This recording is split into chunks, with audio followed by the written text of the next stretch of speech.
네, 안녕하세요. 이승훈 소장의 부동산 콕톡의 이승훈 소장입니다. 자, 오늘 제가 준비한 영상은요, 집값 상승, 그 다음에 집값 하락에 대해서 댓글들이 굉장히 많습니다. 그죠? 요즘에 9.13 대책 나온 이후에 댓글이 난리가 났죠. 유튜브, 우리 지금 방송하는 유튜브나 아니면은 다른 검색 엔진 네이버를 비롯한 여러 가지 이런 포털 사이트, 카페나 이런 데서도 이런 얘기들이 굉장히 많은데요. 한번 보겠습니다. 어떤 내용들이 있는지 한번 보고요. 이게 어떤 식으로 댓글을 보는 것도 되게 재밌더라고요. 그래서 제가 갑자기 이 컨텐츠가 생각나서 한번 보는 건데 한번 보시고 집값이 하락이든 상승이든 이거는 제가 이제 뭐 제 영상뿐만 아니라 다른 분들 영상 뭐 하락한다라고 주장하시는 분도 있고 상승한다고 주장하시는 분도 있고 여러 영상이 있는데 거기 있는 그냥 댓글들 몇 가지 뽑아왔거든요. 근데 이 영상을 보시고 여기다가 바로 댓글을 달아줘도 됩니다. 자신의 의견. 하락할지 상승할지는 사실은 정답이 없는 거예요. 그죠? 하락할지 상승할지는 사실 정답이 없는 거죠. 어떻게 합니까? 미래일을. 그러니까 아무도 모르는 거기 때문에 자유롭게 의견을 개진해도 되겠죠. 네, 그리고 나중에 누구 말이 맞나 그때 보면 되는 겁니다. 그래서 난 상승할 것 같다, 하락할 것 같다, 아니면 그냥 유지가 될 것 같다, 다양한 의견이 있을 수 있는데, 여기다 댓글을 쭉 달아주시면 그걸 갖고 한번 2부를 한번 만들어 볼까도 생각 중입니다. 댓글이 많이 달리면. 네, 그래서, 자기들 의견을 한번 적극적으로 개진해 주시면, 거기를 통해서, 이제 이거는 제가 인위적으로 뽑아온 거잖아요. 그게 아니라 거기 있는 내용들을 쫙 한번 다시 한번 짚어보는 것도 재밌을 것 같다는 생각이 듭니다. 댓글을. 한번 볼게요. 일단 집값 하락 요인에 대한 댓글 의견을 먼저 보겠습니다. 되게 많죠. 예, 먼체 많아요. 예, 근데 이제 뽑아왔는데, 그냥 되는 대로 랜덤으로 뽑아왔는데요. 이렇게 의견들을 주십니다. 첫 번째, 현재 상승한 높은 가격에 살 사람이 많지 않다. 예, 그러므로 추가 상승 힘들다. 굉장히 좀 수준 높은 의견입니다. 제가 봤을 때는. 그죠? 현재 가격이 엄청나게 높아졌죠. 예, 인정하죠. 이거 인정 안 하는 사람 없죠. 그래서 가격이 정확하게 살 사람이 많지 않은 게 아니라, 살 수 있는 사람이 몇 안 남았다고 보는 게 더 정확할지도 모르겠습니다. 그죠? 웬만한 사람은 서울에 집을 지금 거의 못 사요. 그죠? 거기다가 대출 같은 거 규제하고 뭐 하게 되면은 자금도 없죠. 그러면 이거는 이제 남은 사람들이 현금이 많이, 그래도 부자들이 많거든요. 근데 현금이 많은 분들은 어떻게 보면 기회가 될 수 있어요. 그렇죠? 아무도 못 사게 되면은 가격이 지금 상승하기 힘들 거 아니에요. 이런 장세가 계속됐을 때 유일하게 구입할 수 있는 사람들은 누구냐면 자금이 있는 사람들이죠. 그럼 오히려 양극화 같은 거는 조금 더 심화가 될 수도 있습니다. 버는 놈들만 더 버는 그런 세상이 되는 거죠. 자, 어쨌든 그래서 추가 상승이 힘들지 않을까라고 이제 판단하는 요인이죠. 이건 하락이라기보다는 어떤 상승이 좀 어렵다라고 보는 내용인데요. 굉장히 좋은 의견이고요.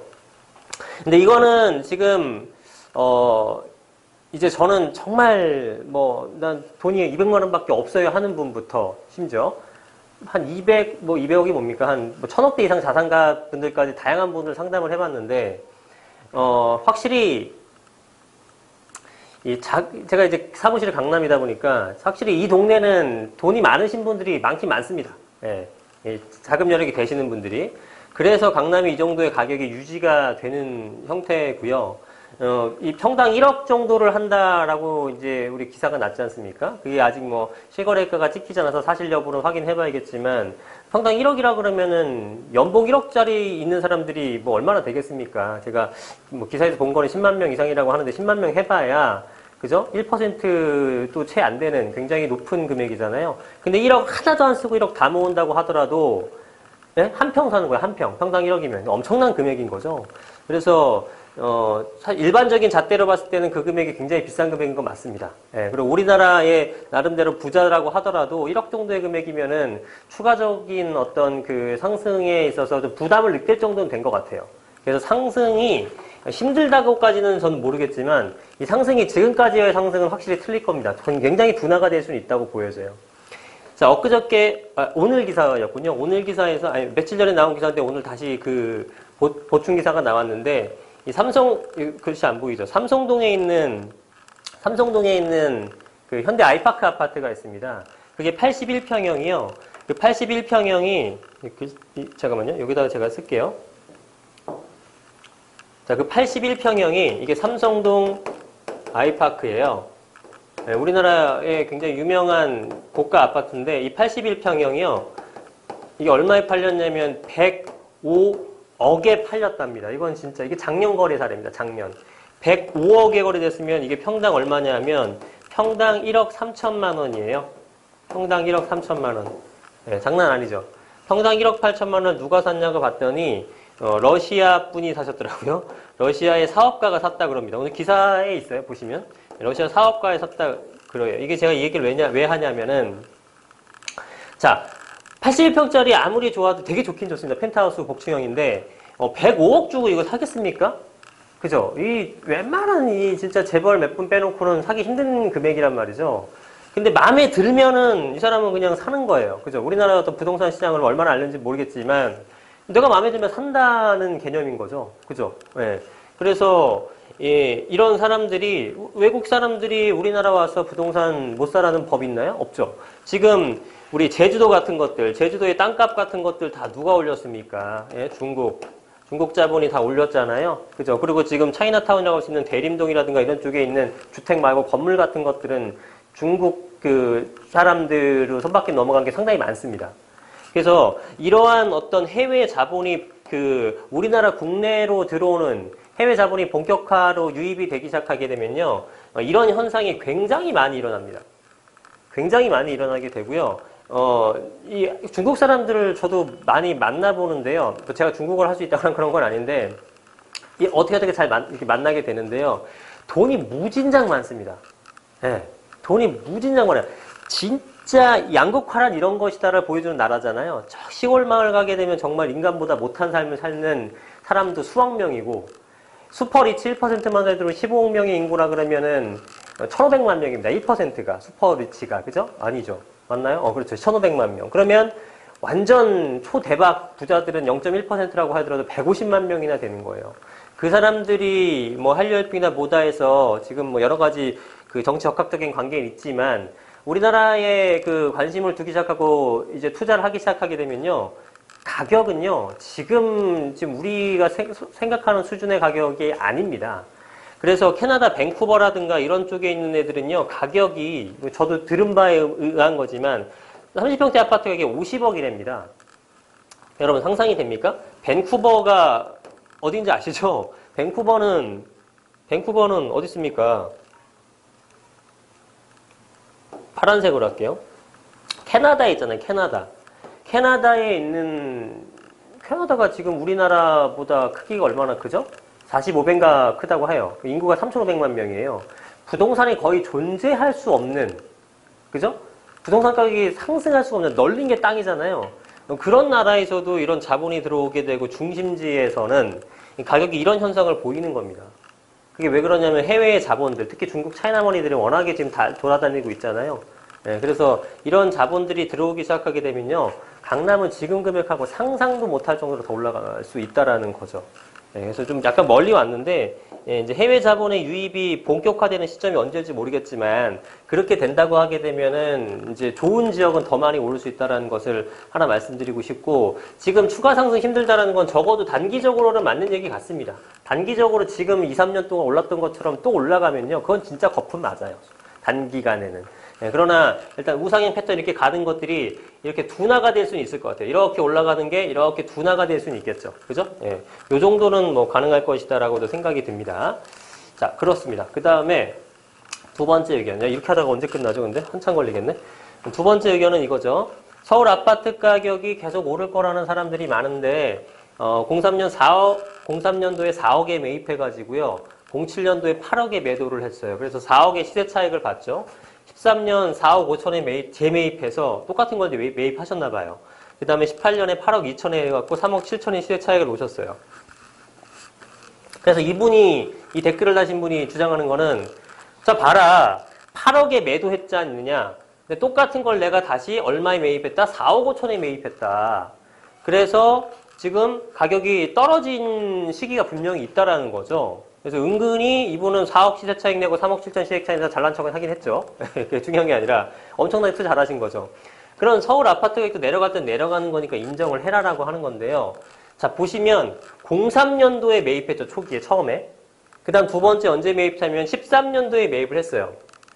그럼 그 시기에 뭐가 있었냐면 이 03년도에 4억이라는 금액밖에 안 있을 때 이 전에 무슨 일이 있었죠? 우리가 IMF가 터지고요.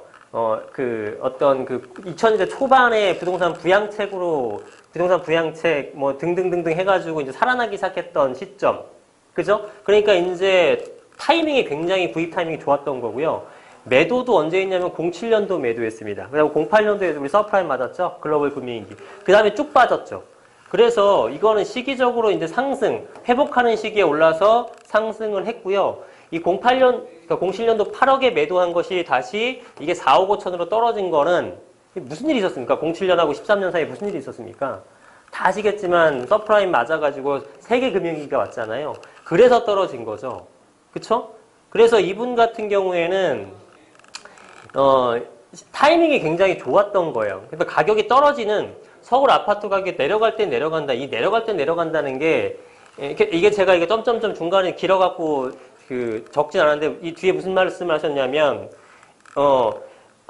떨어지고 다시 올라갔고 그 다음에 또 떨어지고 다시 올라갔고 너무 올랐기 때문에 지금 또 다시 떨어질 타임이다 이런 식으로 말씀을 하셨는데 이렇게 사이클을 돈다라고 말씀하셨는데 그거는 좀 말이 안 되는 게 왜냐면 10년 전 그리고 이제 또 20년 전에는 우리가 명확한 원인이 있었잖아요. 가격이 하락한 데가 IMF가 있었고 그죠? 국내 금융위기가 있었고 10년 전에 세계 금융위기가 있었고 그러니까 그런 것들 때문에 떨어지는 거지 당연히 그 시기가 되면은 이제 떨어질 시기쯤 됐어?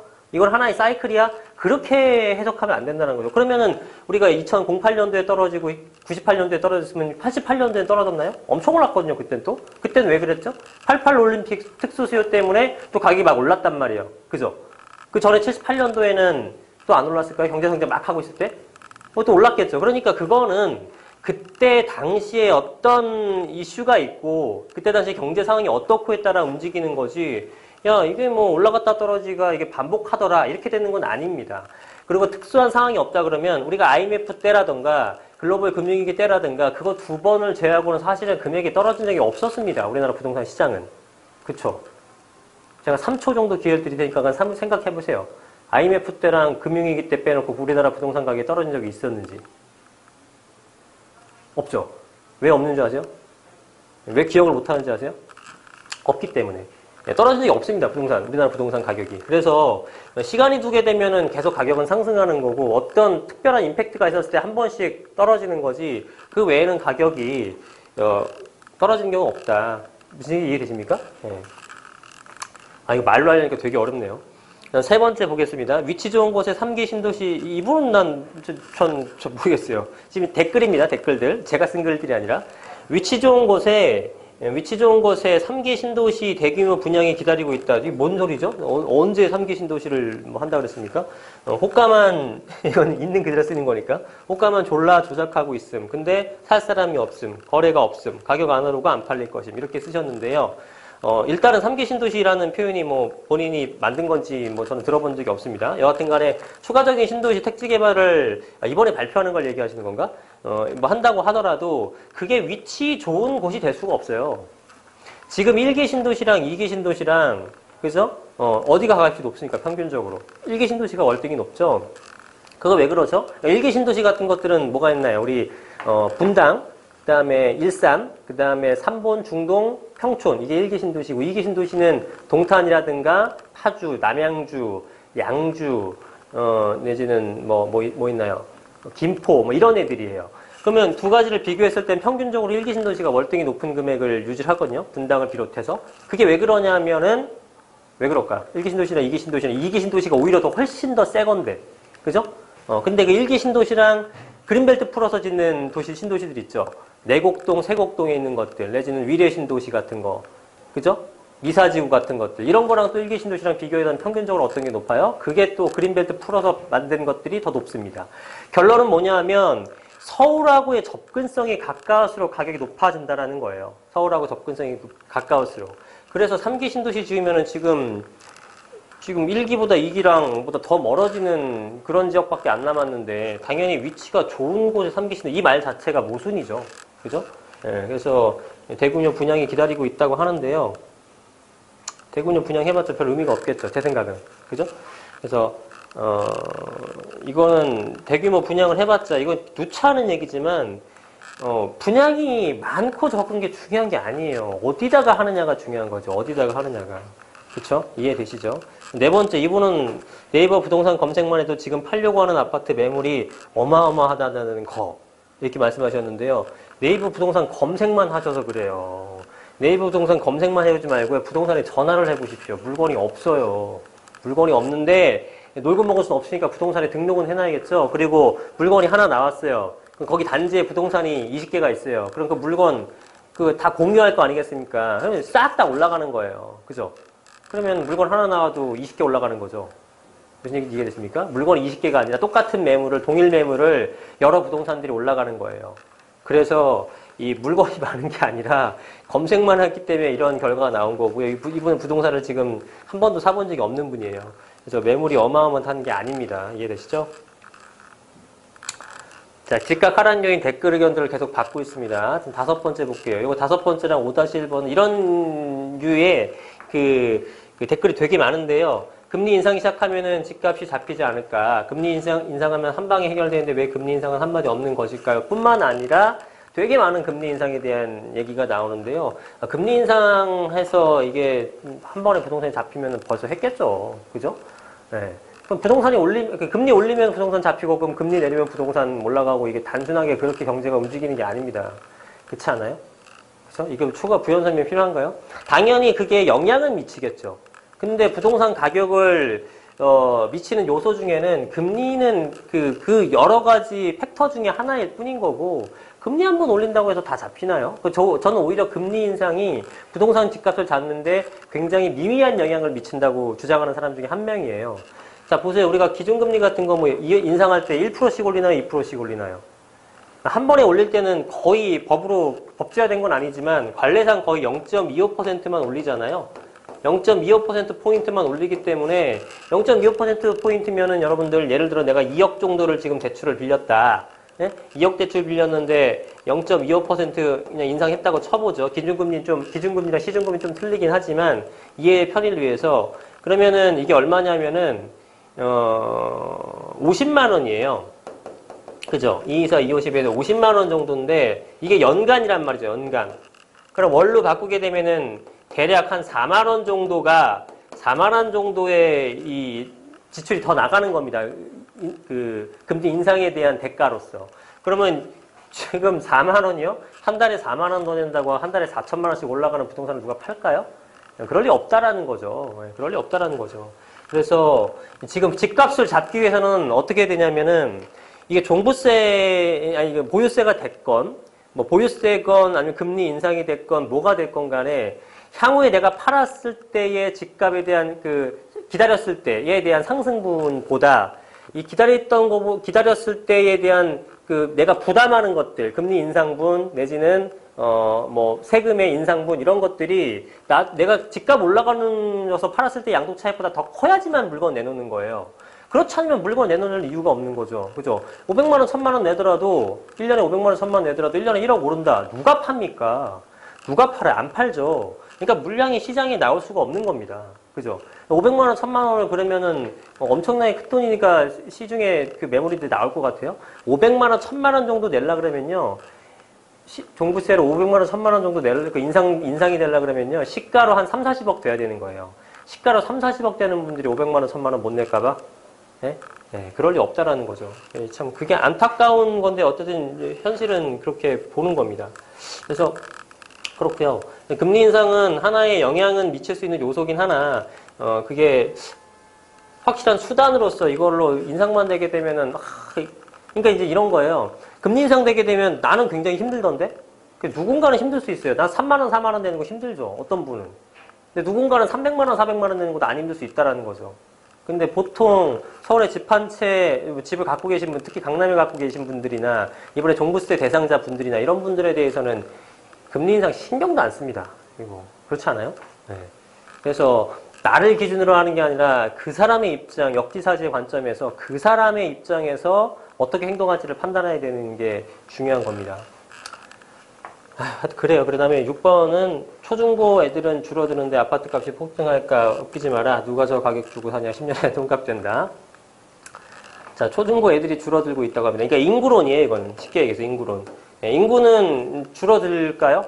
네, 줄어듭니다. 언제부터 줄어드냐면 가장 최근에 인구 총조사를 보게 되면요. 2027년부터 인구가 감소해요. 가구수 감소는 좀 더 갑니다. 가구수에 대한 감소는 언제부터냐면은 요건 2031년도부터래요. 이게 2017년도 발표한 자료입니다. 네, 이게 또 5년에 한 번씩 인구 총조사를 하는데 또 5년 뒤에 또 어떻게 바뀔지 몰라요. 네, 매번 바뀌니까. 그래서 인구 감소는 한 10년 정도 남았고 가구수 감소는 뭐 한 13년 정도가 남은 건데요. 그때까지는 어쨌든 가격은 꾸준하게 상승할 수 있다라고 보는 거죠. 보는 겁니다. 그러면은 일단은 오해를 하지 마세요. 인구가 감소된다고 부동산 가격이 하락할 것이라고 생각하시면 안 됩니다. 굉장히 그럴싸하죠. 인구가 줄어드는데 어떻게 부동산 가격이 올라가느냐라고 보시는데 일단은 그게 아니다라는 거 먼저 말씀드리고 일단 또 하나는 어찌됐건 인구가 감소할 때부터 부동산 가격이 하락한다고 치자. 그렇다고 하더라도 앞으로 10년간은 그러면은 계속 인구가 증가한다는 거거든요. 그럼 10년간은 계속 오를 거 아니에요. 그럼 계속 10년간 올라간 다음에 10년 동안 오른 금액보다 더 떨어지겠느냐. 그렇게 보지 않는다는 거죠. 이해가 되시나요? 지금 제 말이? 그러니까 100번 양보해서 인구가 감소한다고 해서 가격이 떨어진다고 하더라도 그게 10년, 지금부터 시작해는 10년 뒤잖아요. 이렇게 상승하다가 떨어진다고 하더라도 요 때보다는 더 올라가 있지 않겠느냐라는 시각인 겁니다. 그죠? 뭐 그럼 괜찮지 않나요? 어차피? 그리고 일단은 또 한 가지 인구가 줄어드는 나라가 없지가 않아요. 그죠? 유럽의 선진국도 뭐 독일을 비롯해서 이런 그 북유럽이라든가 이런 쪽에 있는 나라들은 실제로 인구의 증가율이 1 미만이죠. 우리나라도 이번에 아마 최초로 0.97명인가 나왔을 겁니다. 그러니까 그 뜻은 뭐냐면 여성 한 명이 평생 동안에 한 명의 아기도 안 낳는다는 뜻이에요. 무슨 얘기인지 아시죠? 예. 그렇게 된 게 됐는데 독일이라든가 이런 쪽의 나라들이 인구의 그 증가폭이 1 미만이지만 가격이 떨어졌느냐. 안정화됐지만 가격이 폭등하는 거는 많지 않지만 우상향으로 어쨌든 가격이 올라간다라는 거고요. 또 거기 중에서도 평균적으로 가격이 이렇게 올라간다는 뜻은 뭐냐면 이만큼 더 높이 올라가는 것도 있고요. 이거보다 덜 올라가는 것도 있고 심지어 떨어지는 지역도 있기는 합니다. 평균적으로는 올라가는 거고 그 다음에 일부 지역에서는 굉장히 아직도 높은 가격 상승을 보이고 있다는 겁니다. 투자는 이런 지역에 하는 거죠. 그죠? 우리가. 그래서 가격이 전반적으로 떨어진다라는 것은 거의 벌어지는 일이 없습니다. 어느 나라가 지금 떨어집니까? 어느 나라가 떨어져요? 어느 나라가? 베네수엘라가 뭐 짐바브웨 이런 거 말고, 완전 망한 나라 말고요. 뭐 정상적인 국가에서는 그죠? 다 계속 가격이 올라가고 있잖아요. 그게 팩트잖아요, 사실상. 그렇다라는 겁니다. 그래서 인구가 실제로 줄어도 실사례들이 있는데 가격하고 떨어지는 것은 이게 인구가 줄면은 사람이 줄고 부동산에 떨어지지 않을까라고 그냥 논리는 맞는 것 같아 보이지만 실제 그런 현상이 안 나타나고 있다라는 것들은 많은 사례에서 우리가 확인해 볼 수 있다라는 겁니다. 이거는 왜 그런지는 설명드릴까요? 이거는 지금 인구 구조적인 면을 보는 것도 중요하지만 가장 이 부동산 장기 흐름에 영향을 미치는 것은 수요 공급도 아니고요. 인구론도 아니고요. 금리 같은 것들도 아니고 정책도 아니고 아주 길게 중장기적인 측면에 보는 것들은요. 화폐량입니다. 화폐량. 화폐량의 증가가 부동산 가격을 결정하는 거예요. 매년 조폐공사에서 화폐량은 발행을 하잖아요. 매년 늘어나는 화폐 때문에 부동산의 명목 가격 자체는 올라갈 수밖에 없는 거예요. 이 정도만 설명해도 알겠죠. 이거 설명하려면 한 5분 이상 걸리는데 이해되셨다고 생각이 듭니다. 무슨 얘기인지 아시죠?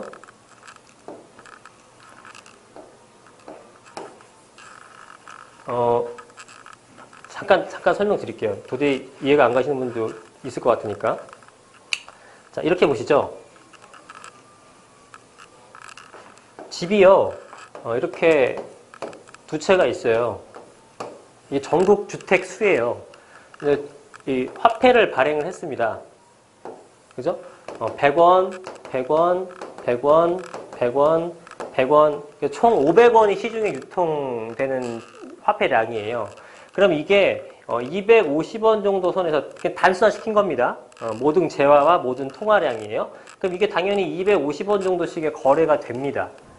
근데 시간이 흘러요. 시간이 흐르게 되면 이 부동산들은 원가 방식에 따르면은 감가만 되는 거예요. 그죠? 더 낮게 되는 거고요. 그 가치 측면만 보게 되면은 물질적인 가치 측면만 물리적인 가치 측면만 보게 되면 더 안 좋아지는 것 때문에 가격이 빠져야 되는 거예요. 우리 자동차 같은 것들은 그렇잖아요. 그죠? 그런데 그게 아니라 이거는 한정되어 있는 자원이죠. 한정되어 있는 자원에서 100원씩 더 늘렸단 말이죠. 그럼 이게 거래가 이제 얼마가 되느냐? 350원씩 되는 거예요. 350원씩. 그죠? 화폐량이 늘었기 때문에 명목 가격 자체가 상승하는 거예요.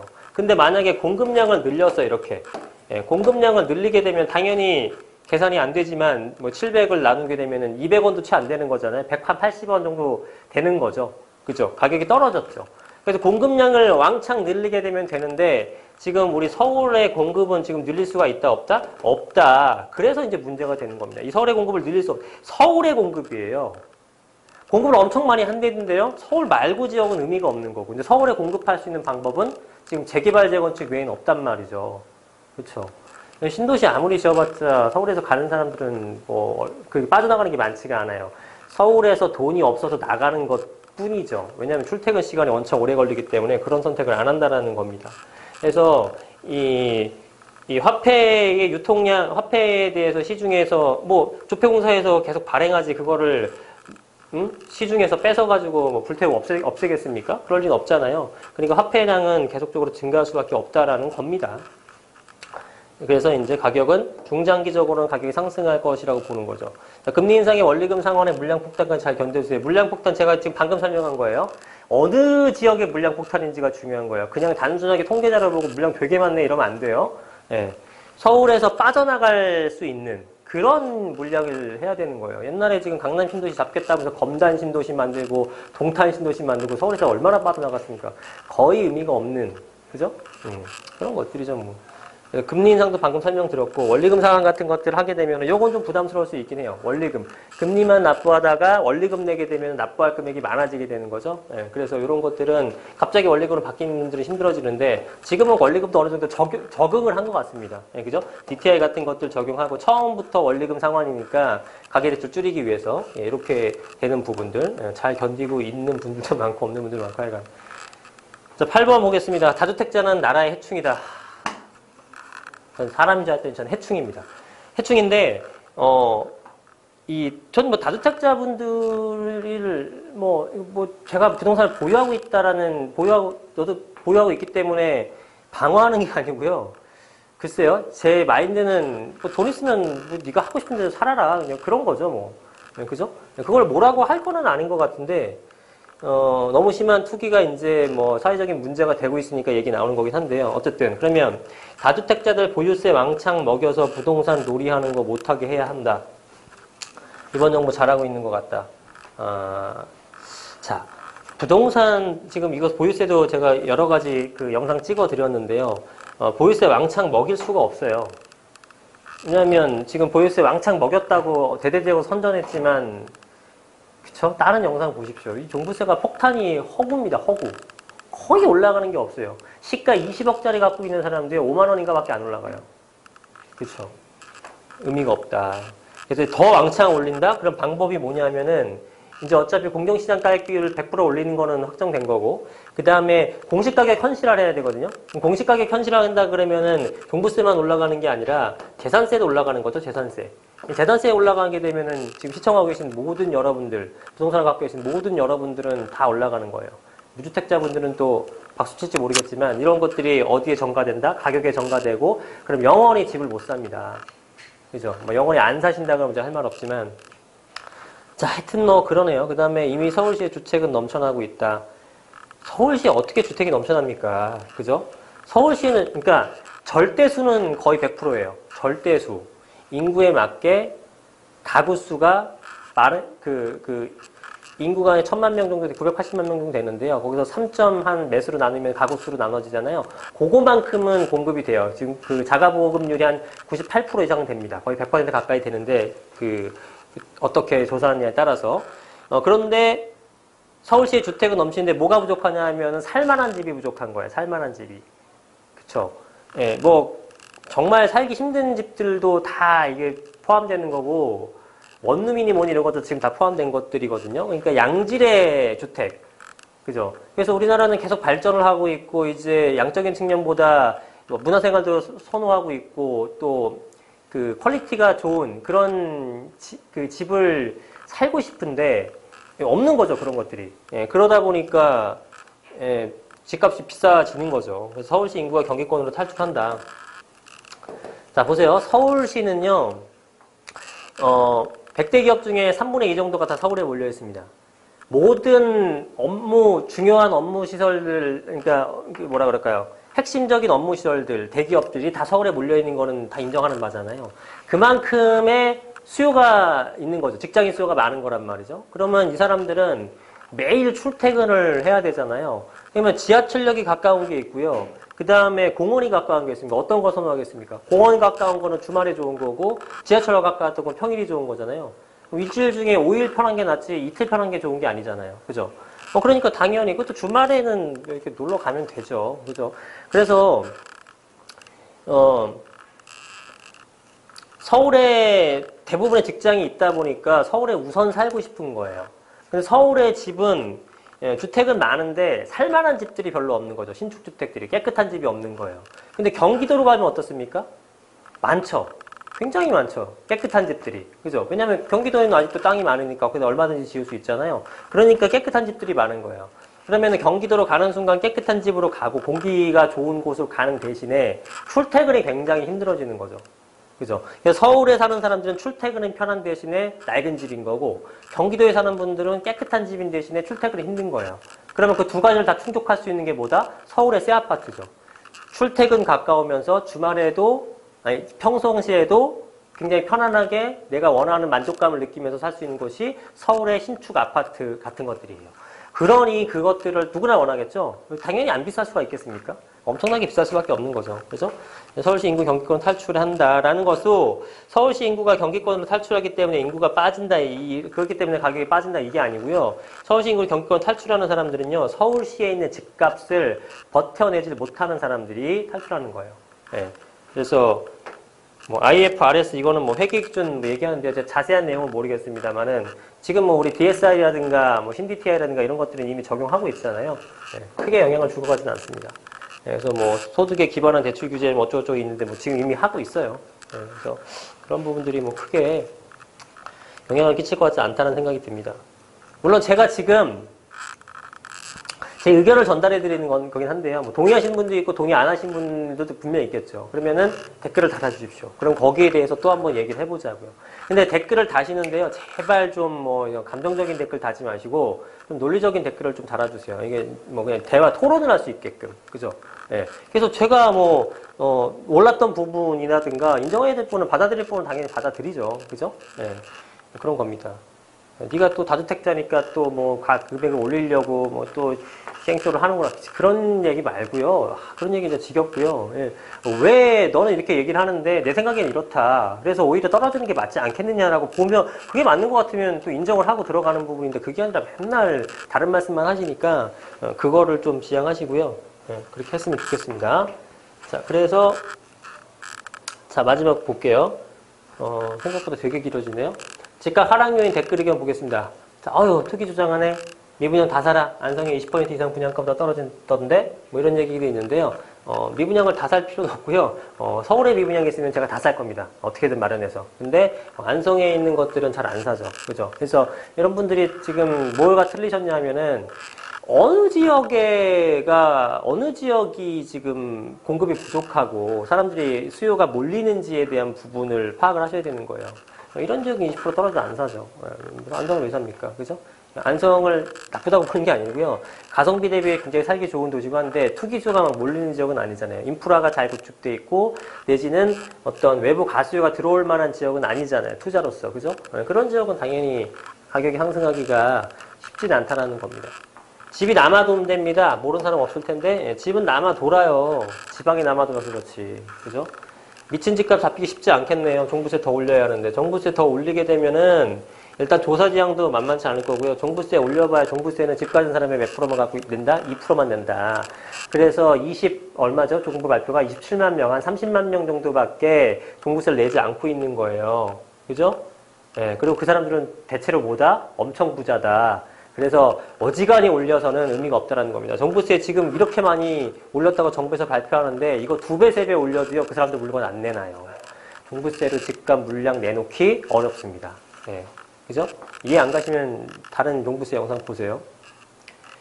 이거 제 댓글은 아니에요. 이거 다 제 댓글은 아닌데 본인이 집을 많이 가졌다고 이러시면 안 돼요. 이분은 뭔가 이렇게 상승하는 영상을 찍으신 분의 댓글이었던 것 같아요. 제가 막 랜덤으로 해서 잘 모르겠어요. 이번 대책은 엄청 부담으로 적용할 것 같은데 이런 시점에서 우리에게 솔직히 말을 해주셔야 되지 않습니까? 유튜브 하신 분들 생각 좀 했으면 좋겠어요. 이러셨는데요. 이번 대책이 엄청 부담으로 작용된다고 생각하시는 분들도 있는데요. 제가 볼 땐 전혀 부담스럽지가 않습니다. 그러니까 제가 아까 말씀드렸던 부분이 이거예요.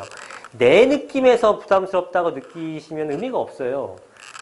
우리가 이제 정부 입장이라든가 무주택자분들이 말씀하시는 투기 수요자들의 입장에서 부담스러워야 될 거 아니에요. 내가 부담스러운 수준이면 안 돼요. 야, 한 달에 1,000만 원 더 내야 되는데, 우와, 물건 나오겠는데? 그게 아니라, 그 양반들은 뭐 엄청나게 부자인데 1,000만 원 뭐 그냥, 그죠? 여행 한번 갔다 와서, 해외여행 한번 갔다 와서 뭐 쓰는 그런 분들이고, 그죠? 뭐 비싼 술 먹고 이런 분들도 많잖아요. 그러면 그런 분들한테는 전혀 부담되는 금액이 아니라는 거죠. 그래서 왜 부담으로 작용할까? 이건 본인 기준에 생각해서 했기 때문에 그래요. 실제로는 그렇지 않다. 그렇지 않다. 그죠? 네, 그런 부분이라는 겁니다. 그래서 그런 얘기를 하는 거예요. 투기지역과 투기과열지역, 재건축, 재개발, 장기임대주택 비율을 50%. 저는 사실 이 내용은 잘 몰랐거든요. 근데 공급대책에서 이게 이런 내용이 나오나 보죠? 투기지역과 투기과열지역, 재건축, 재개발, 결국 서울 전체나 이런 부분에 대해서 장기임대주택 비율을 50% 이상으로 한답니다. 그래서 저는 공급대책 걱정된다 하셨는데요. 이게 사실이라 그러면은 좀 쇼킹합니다. 그죠? 임대주택 비율 일단 50% 가게 되면요. 일단 50% 낸다고 하더라도 지금 서울의 수요층에 비해서는 터무니없이 부족한 느낌이기 때문에 당연히 뭐 집값은 잡는 데는 여전히 부족합니다. 그리고 만약에 임대주택 비율 50% 하라 그러면요. 얘네 스톱해야 스톱. 안 합니다. 네, 버티기 갈 거예요. 버티기. 그러면 공급용 물량 또 안 나오죠. 세금 양수 왕창 올려서 물건 안 나오는 것처럼 이렇게 하게 되면 사업성 왕창 떨어지는데 누가 사업 진행합니까? 그럼 물건 또 안 나오는 거예요. 아까 말씀드렸지만 서울에 공급할 수 있는 방법은 재개발, 재건축밖에 없다. 그죠? 다른 방법 있으면 알려주세요. 없잖아요. 그래서 이런 식으로 하게 되면은 가격은 더 부정적인 영향을 끼칠 것 같습니다.